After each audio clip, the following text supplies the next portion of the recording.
এই দেখেন আমাদের শান্তশিষ্ট পুকুর, কয়েকদিন আগে মাছ ধরা হয়েছে। আমরা নিচের থেকে দেখাচ্ছি, এটা এখানে রাখছো কি লিখে, তো পয়রা মানুষ ঠ্যাং ঠুং ভাঙবো। আচ্ছা, খাবার দিলা না তোমরা?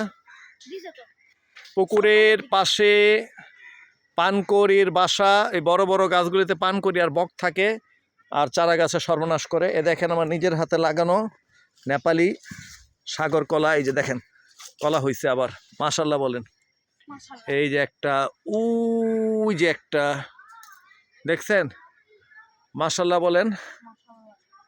এগুলো আমার মায়ের হাতের স্মৃতি, আমার মা বাড়িতে লাগাইছিল, ওইখান থেকে আবার চারা বাগান বাড়িতে এনে লাগাইছি। এই যে হচ্ছে, আরও হবে ইনশাল্লাহ। আর ওই পাশে আপনাদের দেখাইছিলাম সকালে, আবার দেখাই, দূরে ওই যে একটু জুম করি, বোঝা যাচ্ছে কিনা জানি না, ক্যামেরার রেজুলেশন ভালো না। ওই যে দূরে দেখতে পাচ্ছেন, ওগুলো হলো সাগর কলা। আর আবার একটু ই করি,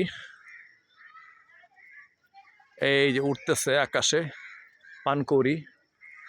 এই যে সাইফুলমণি, আমাদের হাঁসের দল দেখেন, সাদা হাঁস, লাল হাঁস, কালো হাঁস, পিঙ্কি হাঁস, টুঙ্কি হাঁস, চকাছকি, সব ধরনের হাঁস আছে। এই দেখেন, দেখছেন? এই যে আমাদের মিনি হাঁসের খামার,